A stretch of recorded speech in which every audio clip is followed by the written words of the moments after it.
దుర్గంధబద్ధ చదువుల నిలయం చిక్కుకుంది. దశాబ్దాల చరిత్ర ఉన్న గ్రంథాలయం చుట్టూ కంపు పాఠకులను ఉక్కిరిబిక్కిరి చేస్తుంది.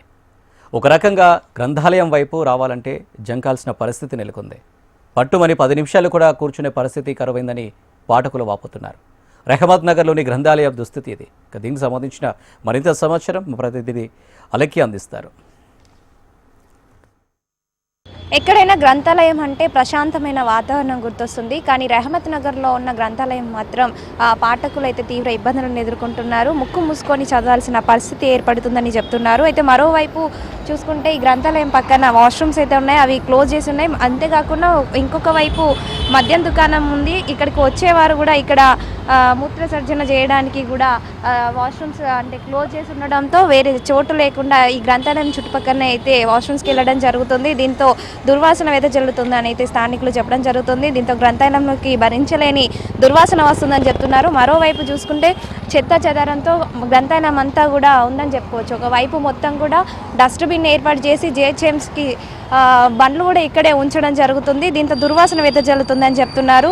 అయితే ఇక్కడే జలమండలి అధికారులు కూడా ఉచిత తాగునీరు కేంద్రం ఏర్పాటు చేశారు.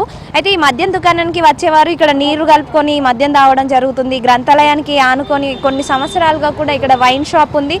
ఈ వైన్ షాప్ నుంచి వచ్చే వాళ్ళు కూడా ఇక్కడ చేసే అంటే అవి మొత్తంగా ఇక్కడ వాళ్ళు చేసే అసాంఘిక కార్యకలాపాల వల్ల ఇక్కడ చదివే వాళ్ళైతే ఇబ్బందులకు గురవుతున్నారని చెప్తున్నారు. అయితే గ్రంథాలయానికి మొత్తంగా ఈ గ్రంథాలయం 3 దశాబ్దాల క్రితం అయితే ఏర్పాటు చేయడం జరిగింది. అయితే అప్పట్లో నెలకు దాదాపు 1300 మంది వరకు వచ్చేవాళ్ళు. కానీ ఇప్పుడు వాటి సంఖ్య తగ్గింది. ఎందుకంటే ఈ చుట్టుపక్కల పరిస్థితుల కారణంగా ఒకవైపు వైన్ షాప్, ఒకవైపు వాష్రూమ్స్ కారణంగా అయితే సంఖ్య తగ్గిందని చెప్పుకోవచ్చు. ప్రస్తుతం 780 వరకు అయితే సభ్యులు రావడం జరుగుతుంది. ఈ గ్రంథాలయంలో దాదాపు 10,000కు పైగా పుస్తకాలు అయితే ఉన్నట్టుగా అయితే అధికారులు చెప్తున్నారు. ఇక్కడికి ఎక్కువగా అయితే పోటీ పరీక్షలకు ప్రిపేర్ అయ్యే విద్యార్థులు అయితే వస్తుంటారు. ప్రస్తుతం అయితే ఇది క్లోజ్ చేస్తుందని చెప్పుకోవచ్చు. అయితే ఉదయం సాయంత్రం వేళ అయితే ఇక్కడికి పాఠకులు వస్తుంటారు. చదవాలంటే కూడా ఇబ్బందిగా ఉందంటూ కూడా చెప్తున్నారు.